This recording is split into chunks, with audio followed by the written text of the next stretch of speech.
कि अंग्रेजों ने किस प्रकार से भारत पर अपना आधिपत्य स्थापित किया और कैसे भारत की अर्थव्यवस्था को अपनी अर्थव्यवस्था के विकास के लिए प्रयोग किया, भारत की अर्थव्यवस्था को अपनी इंडस्ट्रीज के कच्चे माल के लिए प्रयोग किया, भारत को कच्चे माल के उत्पादक के तौर पर कैसे निर्मित किया और भारत को अपने फैक्ट्रियों में बने फिनिश्ड गुड्स के लिए बाजार के तौर पर कैसे निर्मित किया। मैंने आपको बताया था कि भारत जिस समय अंग्रेजी शासन यहां स्थापित हो रहा था तब भारत 90% गांवों में रहता था और भारत एक ऐसा देश था उस समय जो सस्टेनेबिलिटी पर बिलीव करता था और सेल्फ रिलायंस भी था, क्योंकि गांव अपनी मूलभूत जरूरतों को गांव में ही पूरा कर लेते थे, उनको किसी भी चीज को बाहर से लाने की कोई जरूरत नहीं पड़ती थी, ज्यादातर चीजें वो अपनी जरूरत की गांव में ही बना लेते थे। मतलब हमारे देश में उस समय हस्त उद्योग बड़े पैमाने पर था, इंडस्ट्रियलाइजेशन नहीं था लेकिन हस्त उद्योग था, हाथों से चलने वाले उद्योग बड़े पैमाने पर थे, कुटीर उद्योग थे, मतलब जो घर से चलने वाले उद्योग होते हैं वैसे उद्योग थे। तो कैसे अंग्रेजी सरकार ने अपनी उपनिवेशवादी नीतियों से कैसे हमारे पूरे के पूरे सिस्टम को बर्बाद किया, कैसे हमारे देश के जो लोग थे मतलब हस्तकरघा इन सब दस्तकारों को कैसे बर्बाद किया और अपनी मशीनों से बने उत्पादों को कैसे भारत में स्थापित किया, इस चीज को चल रहे हैं हम आज बहुत विस्तार पूर्वक जानने और समझने और जानेंगे और समझेंगे कि दस्तकारों एवं कुटीर उद्योगों पर प्रभाव जो अंग्रेजों ने नीतियां अपनाई उसका भारत के कुटीर उद्योग पर और दस्तकारों पर कैसे प्रभाव पड़ा। मैंने पिछली क्लास में आपको यह समझाया था कि अंग्रेजों ने सर्वप्रथम भारत में जो कच्चा माल था उस पर नियंत्रण स्थापित किया, भारत के दस्तकारों के द्वारा बनाई जाने वाली चीजों पर हद से ज्यादा कर लगा दिया, जिससे कि भारत में ही भारत के लोगों के द्वारा बनाई गई चीजें हद से ज्यादा महंगी हो गई, लोगों की औकात से बाहर हो गई चीजें, भारतीय चीजें ही भारत में लोगों की पॉकेट से बाहर चली गई, लोग भारत में ही भारत की चीजें खरीदने में नाकाबिल हो गए, जिससे कि भारत में भारत की चीजों की मांग गिरती गई और जिसके कारण भारत का अपना कुटीर उद्योग अपना हस्त उद्योग सब बर्बाद हो गया। तो आइए इसी को विस्तार पूर्वक जानते हैं और समझते हैं। भारतवर्ष जिन शिल्पों के कारण अत्यधिक प्रसिद्ध रहा था, ब्रिटिश शासन के दौरान उनका बहुत ही जल्द पतन हो गया।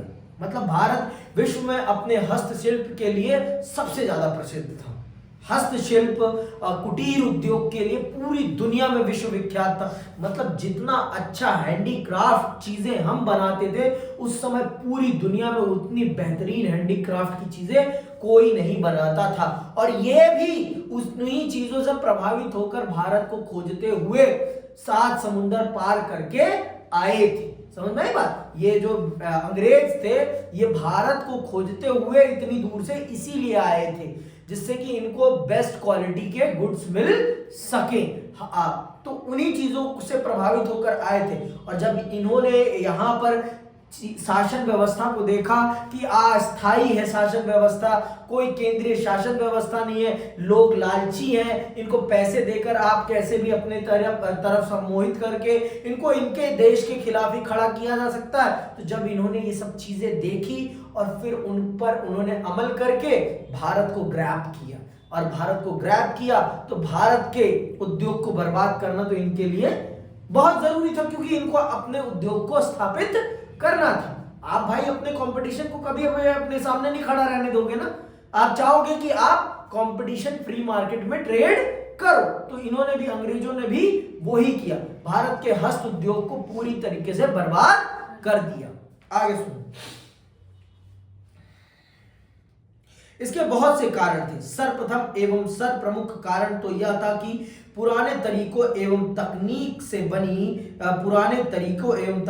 बनी भारतीय वस्तुएं आधुनिकतम मशीनों द्वारा बनाई जाने वाली वस्तुओं की प्रतिद्वंदता में नहीं टिक सकी। इसके साथ ही 1813 ईसा में एक तरफा मुक्त व्यापार की नीति के कारण ब्रिटेन में बनी वस्तुएं बनी हुई वस्तुओं की भारतीय बाजारों में भरमार हो गई, जिनमें सूती वस्त्र प्रमुख था। रेलवे के विकास ने भी ग्रामीण दस्तकारी उद्योगों के विनाश में महत्वपूर्ण भूमिका निभाई। जैसा कि अमेरिकी लेखक D.H. बुकानन ने लिखा है कि अलग थलग रहने वाले स्वावलंबी गांव के कवच को इस्पात के रेल ने भेद दिया और तथा उसकी प्राण शक्ति को छीन कर दिया। मतलब अंग्रेजों ने ऐसी ऐसी नीतियों पर अमल किया जिन नीतियों के माध्यम से उन्होंने भारत के उद्योग धंधों को बर्बाद कर दिया। अब देखो भाई, जो मशीन से बनेगी वो देखने में तो सुंदर होगी ही होगी, स्वाभाविक सी बात है।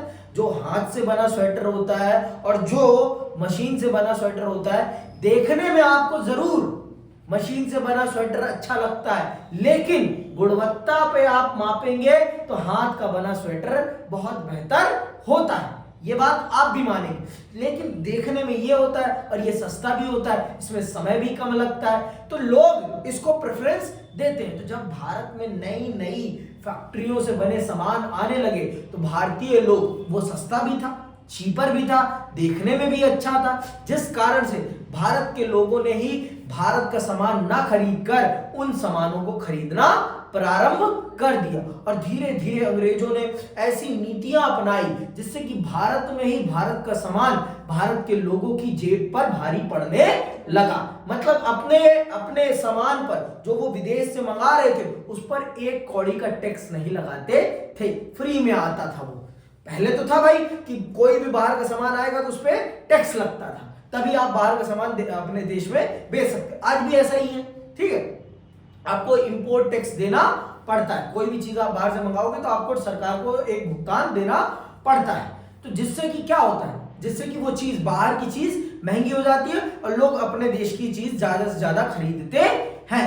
तो ये तरीका होता है अपने देश की चीजों को आगे बढ़ाने का। लेकिन अंग्रेज तो अपना बढ़ाना चाहते थे, जिस कारण से उन्होंने अपनी चीजों पर कोई टैक्स अप्लाई नहीं किया और रेलवे के माध्यम से गांव गांव तक ये घुस गए, गांव गांव तक पूरे भारत को इन्होंने कवर कर लिया और पूरे भारत पर अपना आधिपत्य स्थापित कर लिया। जो भारत के गांव एक समय पर स्वावलंबी थे, आत्मनिर्भर थे, सेल्फ रिलायंस थे, सेल्फ सस्टेनेबल थे, उनकी सस्टेनेबिलिटी को बर्बाद कर दिया, उनके उद्योग धंधों को बर्बाद कर दिया।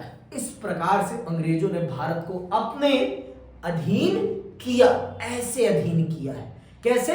इन नीतियों के प्रकार से। देखो, सबसे पहले इंसान आर्थिक तौर पर तोड़ा जाता है। जब तक इंसान को आर्थिक तौर पर नहीं तोड़ा जाएगा तब तक वो गुलाम नहीं हो सकता। आजादी, वास्तविक आजादी तभी होती है जब आप आर्थिक तौर पर आजाद होते हैं। जब तक आप आर्थिक तौर पर आजाद नहीं होते तब तक आप अपने आप को आजाद नहीं कह सकते हैं। आजादी का असली मतलब ही है आर्थिक आजादी। समझ में आई बात? आर्थिक आजादी ही वास्तविक आजादी है। मैंने आपको बहुत बार बताया, ये पहली बार नहीं बता रहा हूं। तो अंग्रेजों ने भारत की आर्थिक व्यवस्था को पूरी तरीके से बर्बाद करके भारत को पंगु बना दिया। भारत की रीढ़ की हड्डी तोड़ दी। रीढ़ की हड्डी है भाई पैसा। किसी भी समाज में एक अगर पूंजीवादी समाज है तो उसमें पैसा रीढ़ की हड्डी है। बिना पैसों के आप खड़े नहीं हो सकते। मैं ये नहीं कहता कि सब कुछ पैसे से मिलता है, लेकिन बहुत कुछ पैसे से मिलता है, बहुत कुछ। अगर आप एक पूंजीवादी समाज में रह रहे हैं तो पैसा आपके लिए बहुत बड़ी चीज है। बिना पैसे के आप सस्टेन नहीं कर सकते हैं। कि कर सकते हैं? कदापि नहीं कर सकते। तो चलिए आगे सुनिए, आगे क्या कहता है।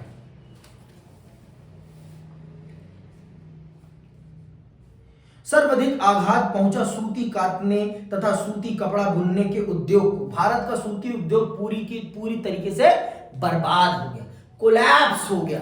मतलब भारत का हस्त उद्योग पूरा बर्बाद कर दिया इन अंग्रेज के बच्चों ने। पूरा बर्बाद कर दिया, तहस नहस कर दिया, पूरी तरीके से बर्बाद कर दिया। एक आधुनिक इतिहासकार ने लिखा है, क्या लिखा है आधुनिक इतिहासकार ने, कि ठीक उसी क्षण जबकि कॉर्नवालिस के प्रयत्नों और यूरोपीय युद्ध के अंत के फलस्वरूप बंगाल का सूती व्यवसाय पुनर्जीवित हो सकता, इंग्लैंड में सूती मालों के शिल्प में यांत्रिक बल द्वारा बुनाई को लागू कर देने से उक्त व्यवसाय मार डाला गया। बंगाल के व्यवसाय को अवश्य भावी नाश से बचाने के लिए कानून द्वारा या उन्नत तरीकों के द्वारा व्यवहार द्वारा कोई प्रयत्न नहीं किया गया। इसके अतिरिक्त रेशम, ऊनी वस्त्र उद्योग, लोहा, मिट्टी के बर्तन, कागज, धातु एवं रंगाई उद्योग भी इसके दुष्प्रभाव से बच नहीं पाए। अंग्रेजों ने भारत के उद्योग को कभी बचाने की कोशिश नहीं की। ईस्ट इंडिया कंपनी ने कभी भी भारत के उद्योगों को बचाने की कोशिश या उनके आधुनिकीकरण की कोशिश नहीं की, क्योंकि वो करना भी नहीं चाहते थे। उनका उद्देश्य भारत का विकास कदापि नहीं था। उनका उद्देश्य उनका खुद का विकास था। वो अपने लिए आए थे, वो भारत के लिए नहीं आए थे। उनका कदापि ये पर्पस नहीं था कि भारत आगे बढ़े, भारत की उन्नति हो। वो इस पर्पस से कभी नहीं आए थे। उनका सिर्फ एक ही पर्पस था, और वो पर्पस था क्या? अपना विकास, अपना विकास, इंडिविजुअल का विकास, किसी और का विकास नहीं। समझ में आई बात? मेरी इस बात को बहुत ध्यान से सुन लो। उनका सिर्फ एक ही उद्देश्य था, और वो क्या था? अपना व्यक्तिगत विकास। इसके अतिरिक्त कुछ भी नहीं, इसके अतिरिक्त कुछ भी नहीं। समझ में आई बात कि अभी भी नहीं आई? समझ में आई? वो भारत को आर्थिक तौर पर लूटने ही आए थे। उनका एक ही मूल उद्देश्य था कि जैसे मौका मिलेगा हम इस देश को आर्थिक तौर पर कंगाल बना देंगे। ये जो अपने आप को सोने की चिड़िया बना बैठा है ना, इसकी पूरी की पूरी की सोने की चिड़िया ही हम गायब कर देंगे। समझ में आई बात? ईस्ट इंडिया कंपनी एवं उसके कर्मचारियों के द्वारा 18वीं शताब्दी के उत्तरार्ध में बंगाल के दस्तकारों पर किए गए अत्याचार भी उद्योगों के विनाश के कारण थे। क्या अत्याचार किए हैं ईस्ट इंडिया कंपनी ने? ध्यान से सुनो। अभी जो शासन चल रहा है 1757 से, प्लासी के प्रथम युद्ध से 1857 की क्रांति तक भारत पर किसका शासन रहा है? ईस्ट इंडिया कंपनी का। और 1857 से लेकर 1947 तक किसका शासन रहा है? ब्रिटिश क्राउन का। ब्रिटिश क्राउन ने डायरेक्ट भारत पर कंट्रोल कर लिया था। और 1757 से लेकर 1857 तक हम किसके अधीन थे?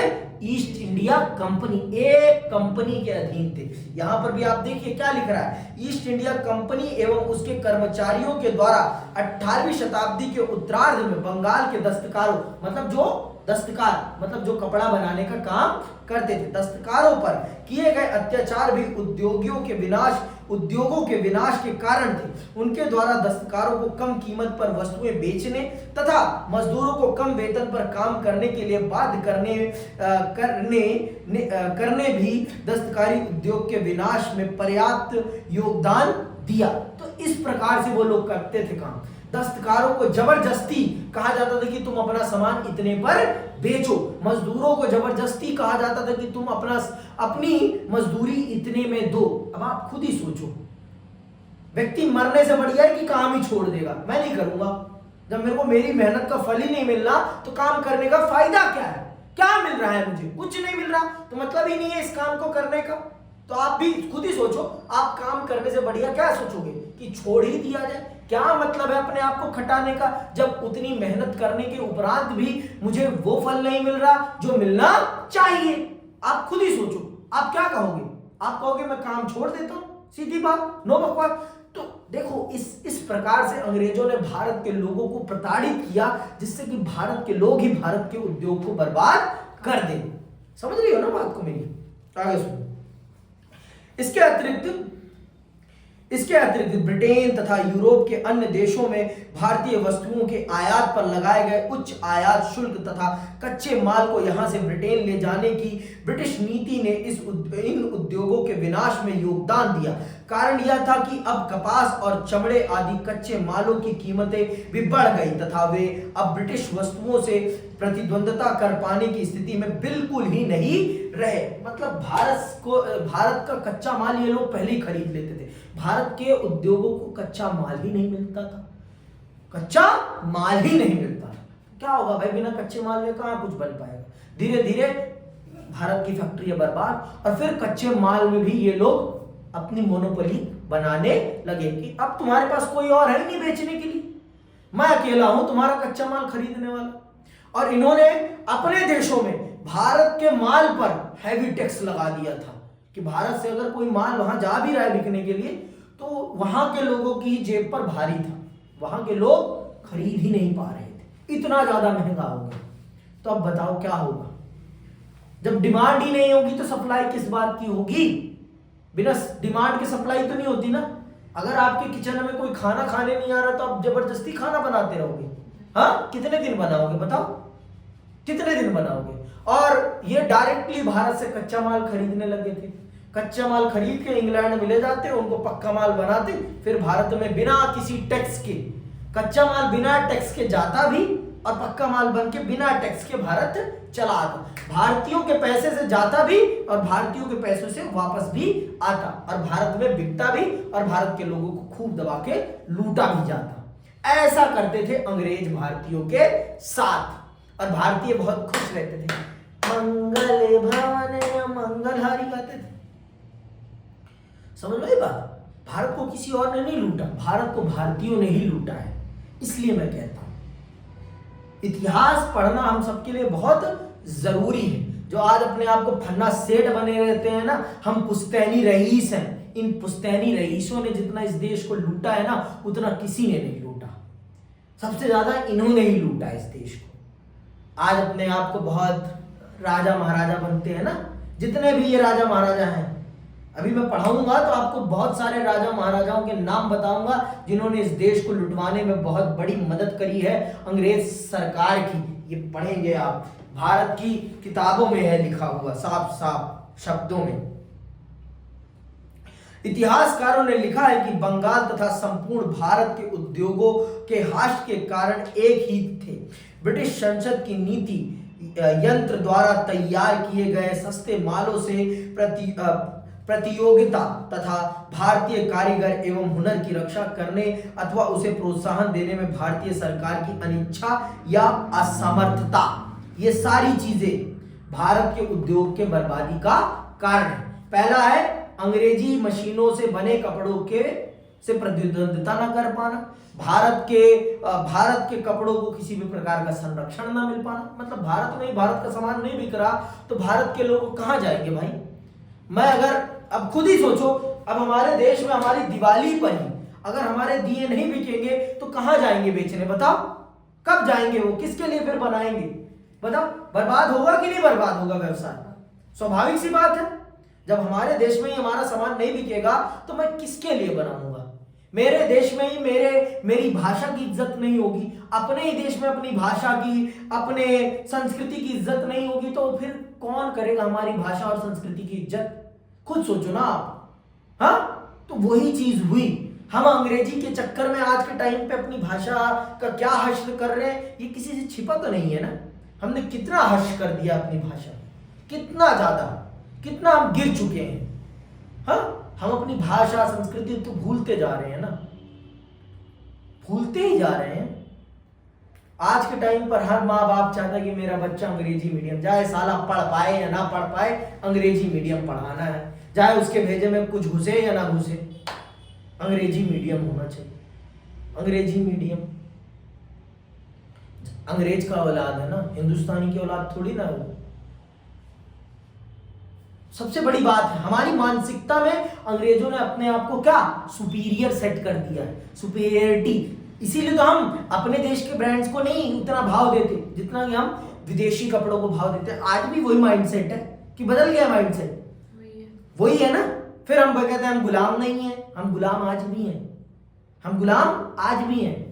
आज की गुलामी हमें पता नहीं चल पा रही, दिक्कत ये, लेकिन गुलाम तो हम आज भी हैं। माइंडसेट तो आज भी हमारा गुलामों वाला ही है। बहुत लोगों का बुरा लगेगा लेकिन ये सच्चाई है। यही चीजें, हमारा कपड़ा आज के टाइम पर हमारे देश के लोग खरीदना ही नहीं चाहते। आगे सुनो, भारतीय हस्तशिल्पों की बर्बादी का एक महत्वपूर्ण परिणाम यह हुआ कि जो शहर अब तक अपनी विनिर्मित वस्तुओं के लिए प्रसिद्ध थे वे अब पूर्णतः उजड़ गए। मतलब जो भारत के उस समय के प्रसिद्ध प्रसिद्ध शहर थे वो सब बर्बाद हो गए। अब जब भाई फैक्ट्रियां वहां काम ही नहीं है तो कौन रहेगा बताओ आप। जो अपने किसी किसी का चीज के लिए प्रसिद्ध थे कि यहां पर ये प्रसिद्ध था, यहां पर ये प्रसिद्ध था, यहां पर ये हाथ का सबसे बढ़िया बनता था, अब वो सब बर्बाद। वहां से लोग जाने लगे, पलायन होने लगा, सब बर्बाद हो गया। अंग्रेजों की नीतियों ने भारत को आर्थिक तौर पर तोड़कर रख दिया। भारत का पूरा आर्थिक तंत्र बर्बाद कर दिया। पूरा आर्थिक तंत्र इन अंग्रेज के बच्चों ने बर्बाद कर दिया। आगे सुनो। वस्तुओं के लिए प्रसिद्ध थे वे अब पूर्णतया उजड़ गए। बंगाल की समृद्धि में योगदान देने वाले समृद्धशाली औद्योगिक केंद्र ढाका, सूरत एवं मुर्शिदाबाद अब बिल्कुल उजड़ गए। लॉर्ड विलियम बैटिंग ने लिखा है, इस दरिद्रता के समान दरिद्रता वाणिज्य के इतिहास में शायद ही कभी रही हो। बुनकरों की हड्डियां भारत के मैदानों को विरंजित कर रही हैं। वाणिज्य मतलब पूरा का पूरा भारत का उद्योग बर्बाद हो गया।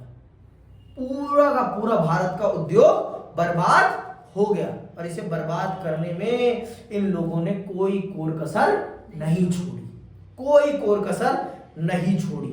समझ में आई बात। ग्रामीण शिल्पों के इस विनाश ने गांव के जीवन को भी अस्त व्यस्त करने में महत्वपूर्ण भूमिका निभाई। इसका एक कारण तो यह था कि बहुत सारे किसान जो अपनी आय की कमी को कटाई तथा बुनाई के द्वारा पूरा करते थे अब कृषि पर ही पूर्णतः निर्भर हो गए। पहले हमारे गांव में ही लोगों के पास कटाई बुनाई का काम रहता था, लेकिन अब क्या, अब तो कुछ नहीं, सिर्फ किसानी के अलावा उनके पास कमाने का अब कोई जरिया नहीं रह गया। किसानी ही उनकी कमाई का एक और एक तरीका बच गया। एक लौता तरीका अब किसानी है, उसके अलावा कोई भी तरीका नहीं है कमाई का। अब कमाना है तो सिर्फ किसानी से कमाना है, नहीं तो उसके अलावा कोई भी तरीका कमाई का नहीं है। अब बताओ आप मुझे कितने अच्छे थे अंग्रेज। हमारे देश को आर्थिक तौर पर लूटने वाले थे अंग्रेज। आज भी हम लूटे जा रहे हैं और हमें पता नहीं चल रहा। कोई बात नहीं, फिर से गुलाम बन जाएंगे तो पता चल जाएगा खुद ही बात। दूसरा यह कि बहुत बड़ी संख्या में दस्तकार अब बेकार हो गए एवं खेती करने के लिए मजबूर हो गए। जो लोग दस्तकार थे, जो लोग बुनाई कटाई का काम करते थे, वो बेरोजगार हो गए। अब वो भी खेती में ही आकर जुड़ गए। बेरोजगारी का आलम भारत में बढ़ता चला जा रहा था। बेरोजगारी का आलम भारत में बढ़ ही रहा था, क्योंकि भारत का उद्योग धंधा तो चौपट हो चुका था। भारत की फैक्ट्रियां तो बर्बाद हो चुकी थी, खत्म हो चुकी थी। तो भारत का उद्योग धंधा तो चरमरा चुका था। भारत के पास तो अपना कोई काम ही नहीं था ना। मजबूरन भारत के लोगों को अब किसानी में ही घुसना पड़ रहा था। पहले मैंने आपको बताया भारत के गांव अपने आप में स्वावलंबी थे, वहीं फैक्ट्रियां थी, वहीं सब कुछ था। हमारे यहाँ पर इंडस्ट्रियलाइजेशन नहीं था, हमारे यहाँ पर हस्तशिल्प था। हस्तशिल्प सब कुछ हाथों से चलने वाला, हाथ ही हमारे अपने आप में फैक्ट्री थे उस समय। तो गांव में ही सब कुछ था। लेकिन अंग्रेजों की नीतियों ने, अंग्रेजों की कुनीतियों ने भारत के हस्तशिल्प को बर्बाद कर दिया। पूरे भारत के हस्तशिल्प को, भारत को आर्थिक तौर पर पंगु बना दिया इन अंग्रेज के बच्चों ने। समझ में आई बात। आगे सुनो। इसके परिणाम स्वरूप खेती पर दबाव अत्यधिक बढ़ गया, जो भारत की दरिद्रता का एक और कारण बना। इसने भारत में दरिद्रता को और बढ़ा दिया।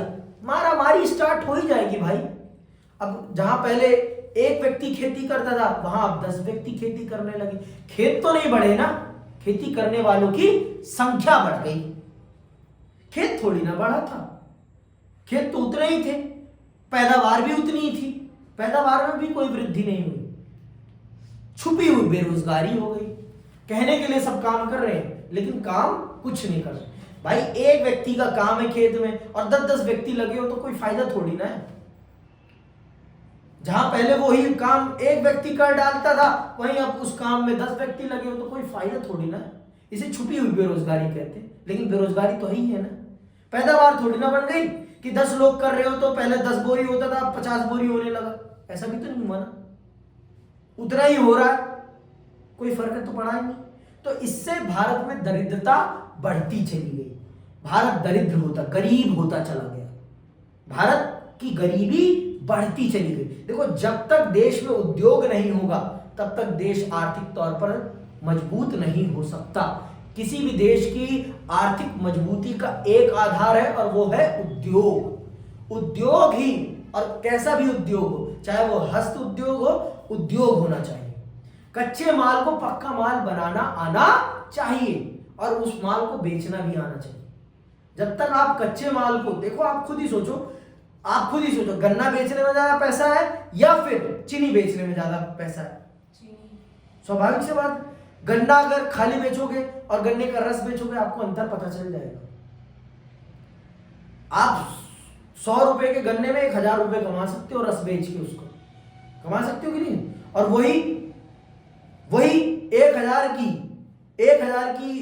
आप क्या बोलते हैं, गन्ने में आप 2000 या 5000 की चीनी भी बेच सकते हो। स्वाभाविक सी बात है बहुत, क्योंकि फिनिश गुड में ज्यादा पैसा है। रुई बेचोगे और कपड़ा बेचोगे तो आपको अंतर पता चल जाएगा। समझ में आई बात? आगे सुनो।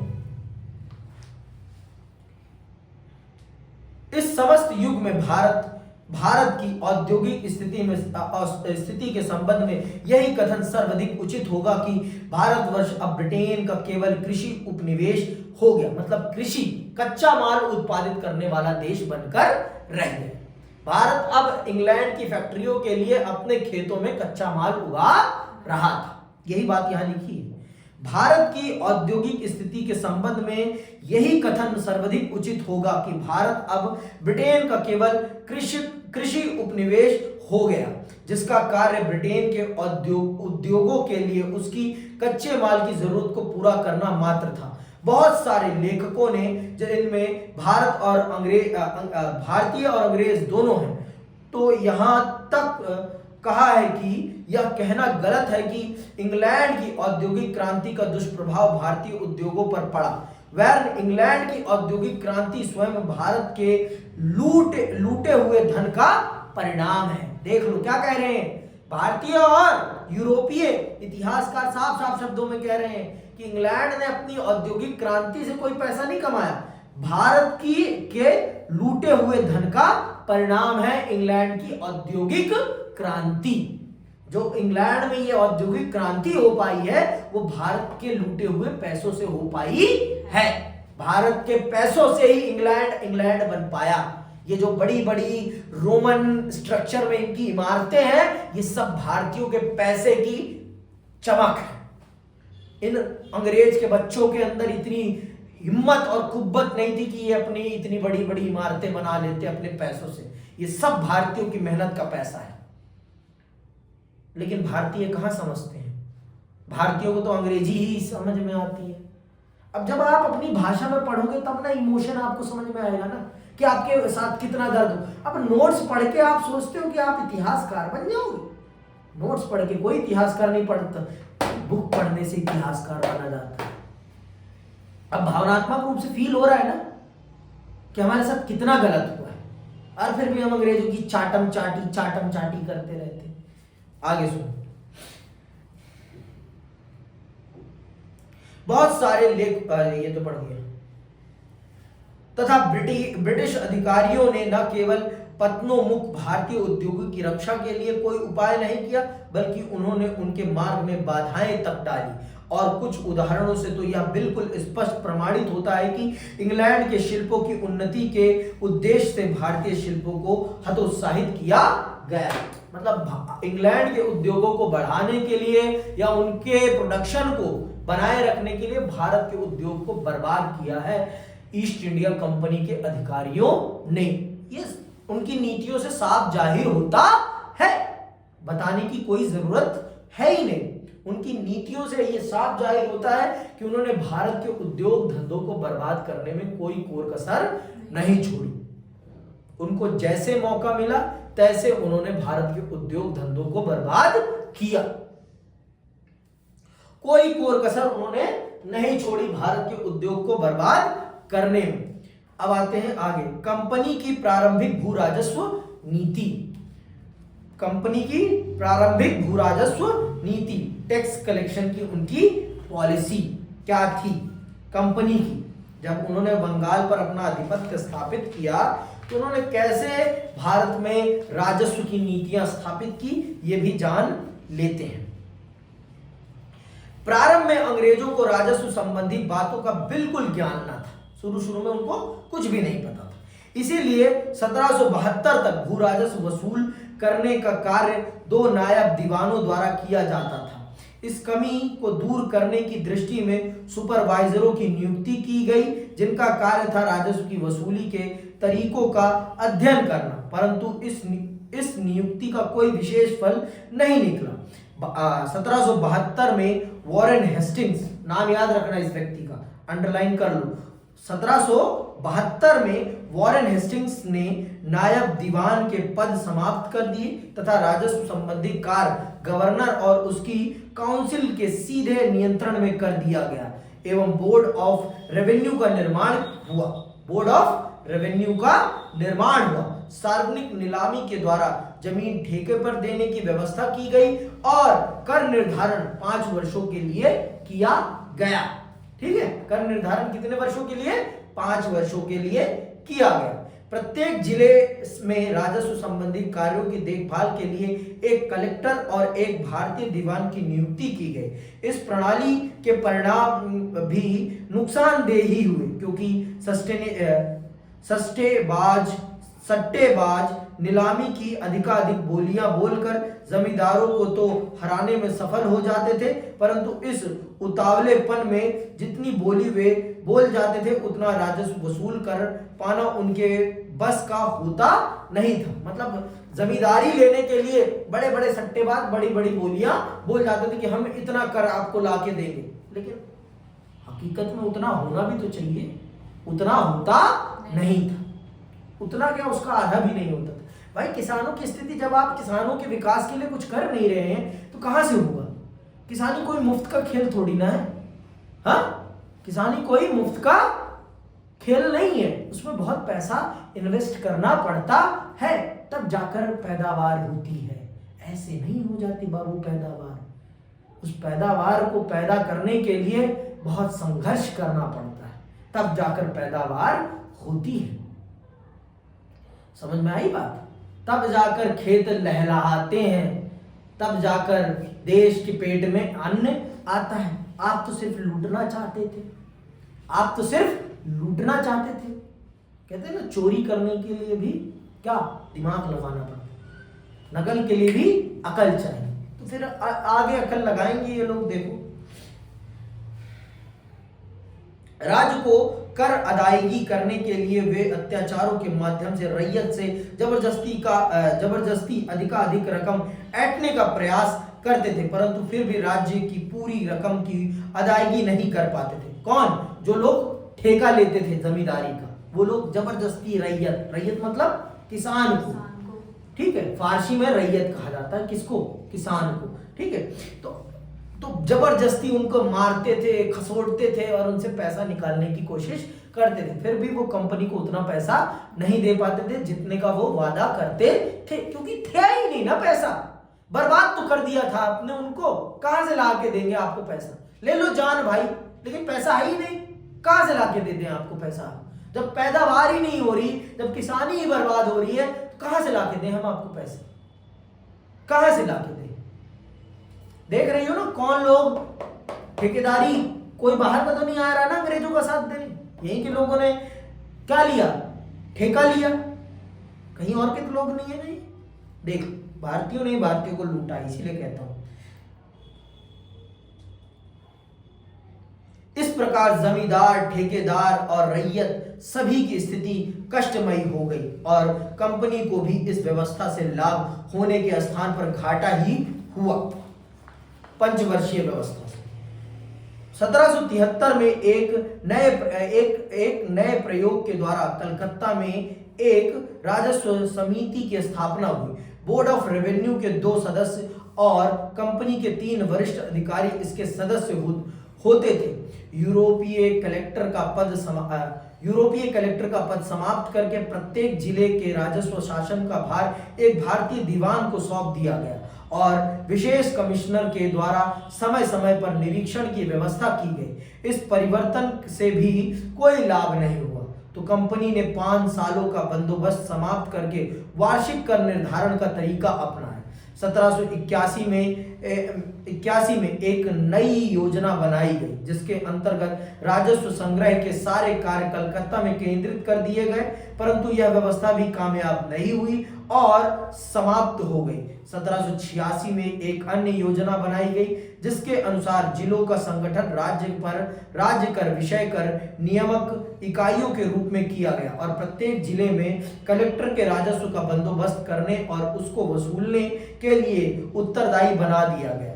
जिस समय 1786 में कॉर्नवालिस गवर्नर जनरल, इसका नाम याद रखना है, जिस समय 1786 में कॉर्नवालिस गवर्नर जनरल बनकर भारत आया, तब उसने देखा कि साहूकार को छोड़कर सभी दुखी हैं क्योंकि कृषि और व्यापार चौपट होता जा रहा है और जमींदार तथा रैयत दोनों प्रतिदिन गरीबी की गर्द में गिरते जा रहे हैं। कंपनी के डायरेक्टर भी मालगुजारी के लगातार घटने से चिंतित थे। उस समय कंपनी को पैसे की बहुत अधिक आवश्यकता थी, इसीलिए वह राजस्व संबंधी अस्थिरता को भी सहने के लिए तैयार नहीं थी।